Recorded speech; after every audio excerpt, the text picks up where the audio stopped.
Hey folks, so I came out to check on Mrs. Bones a few days after I released her, and she was doing well at the time, but one of her eyes looked a little puffy, and so I've been giving her eye drops, tetramycin, for her swollen eyes. It's like a conjunctivitis, and then I started to notice that she was acting very lethargic. The next time I located her, she was still in the same location, and her eyes looked worse. So I got with my veterinarian, Dr. Coleman, and he suggested a course of antibiotics. Well, I gave her her first injection 3 days ago, and then the temperature dropped, and it looks like the temperature is going to stay in the 60s for the next couple of weeks, maybe getting as high as about 75 in the next few days. But the problem with that is it doesn't raise her metabolism high enough for the antibiotics to help her at all.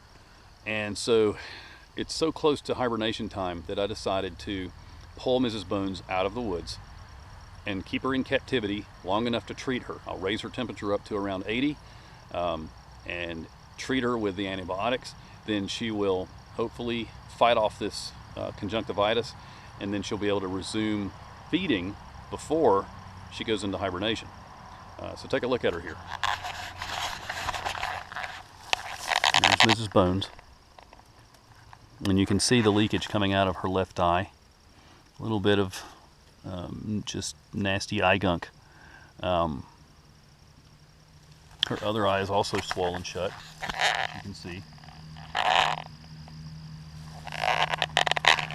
She's sitting just outside of the form. You can see this little form behind her. That's what you call a little spot that turtles use, that box turtles use as a place to spend the night, or just where they'll stay when they're not feeling too well. They'll sit in a form for sometimes days, weeks at a time. I really hate to pull her out of the wild. Oh look, she's peeking at me. You can see her little eye opened a little bit. But I really hate to pull Mrs. Bones out of the wild. I would much rather leave her here and let nature take its course. But she's not doing well. And part of that is because of what happened to her over this summer, which was directly caused by humans. Someone picked her up, took her several miles away. Either they released her thinking they were doing a good thing, or they tried to keep her as a pet by maybe putting her in a backyard in like a chain-linked, fenced-in yard. Whatever happened, she escaped, and she was making her way home when someone found her and got her back to us. So that was a really stressful ordeal for this little turtle. And it's really taken its toll on her. And so I feel like I need to do the right thing, and I need to pull her out of the wild and help her get better before we let her go back and hibernate, because if she goes into hibernation like this, she may not make it. Now I know that taking her out of the wild is altering her natural behaviors, and also because this is a scientific study, it's going to skew the results. But then again, is it? Not really, because this part of my study is following a box turtle who lives, in an area that has been drastically altered by humans over the years. It was a camp. It's a private property now. I mean, look where she lives. She lives right on the edge of a badminton court and a busy highway, as you can see in the distance. And if you've been following in Mrs. Bones' tracks, then you know that she's likes to live right over there beside the busy highway. So this is just part of the study. This is just part of the data that we're collecting. We're going to pull her out of the wild, we're going to treat her, and we're going to put her back and see what happens. So let's do it.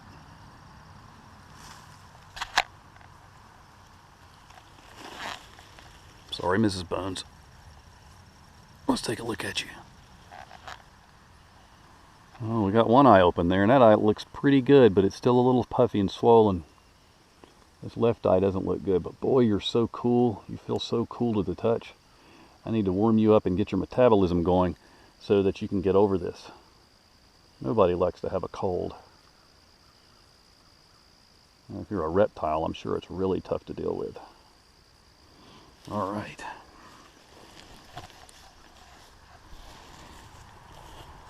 So I'm putting Mrs. Bones here in this tub.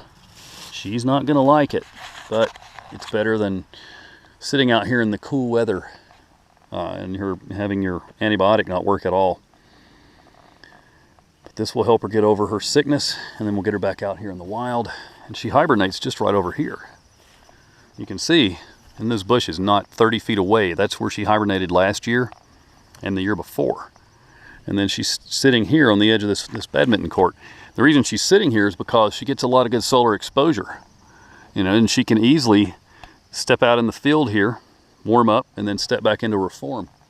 But she's not getting very much solar exposure lately because it's been so cool. So that's what we're going to do. And I'll keep you posted on her progress.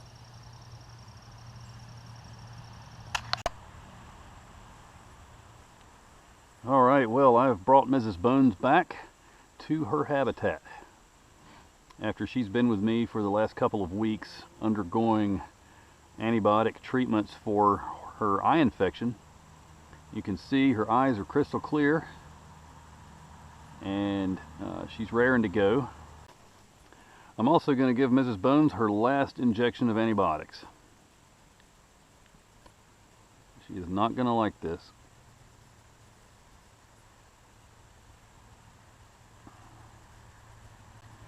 All right, that's it. And now, oh yes, and her last eye drops.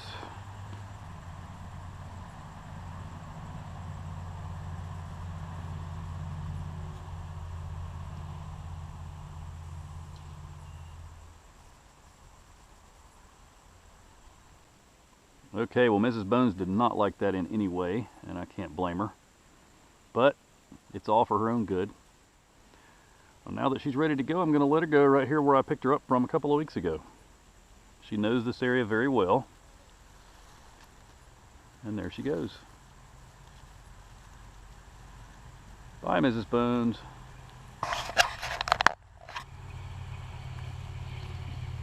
And it's the perfect day to release her because the sun is nice and warm. She can do some foraging, fill up on tasty little morsels before hibernation time starts here very soon. It's supposed to be even warmer tomorrow, somewhere in the low 80s, and that'll be a really good chance for her to metabolize a lot of the food that I've given her and whatever she happens to get here in the next few days. And of course metabolize all those antibiotics she's been taking and totally get over her eye infection. I'm sure she's very happy to be home after living in a Tupperware box for the last 2 weeks.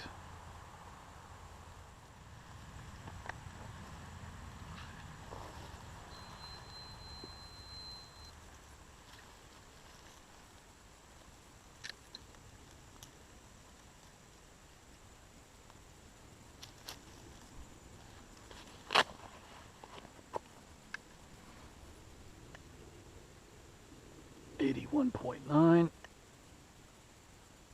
82.4, and 82.4. Boy, Mrs. Bones is still trying to get away from me. I can't blame her. But she doesn't understand that I'm trying to help her.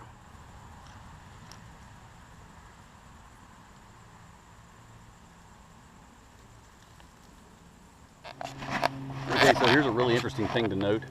When I released Mrs. Bones, immediately after I put her on the ground, I took the temperature of her shell, and her shell was around 82 degrees Fahrenheit.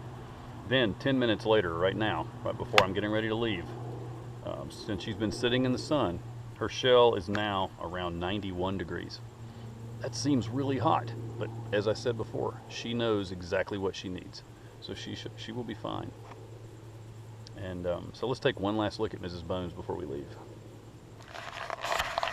Here she goes.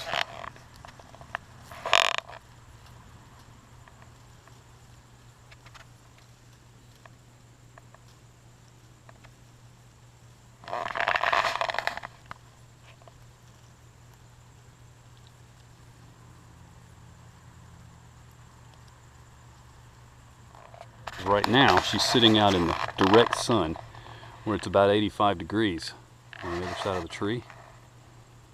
Now she might need that. And she knows best. I'm not going to move her out of the sun. If that's what she wants to do, that's what I'm going to let her do.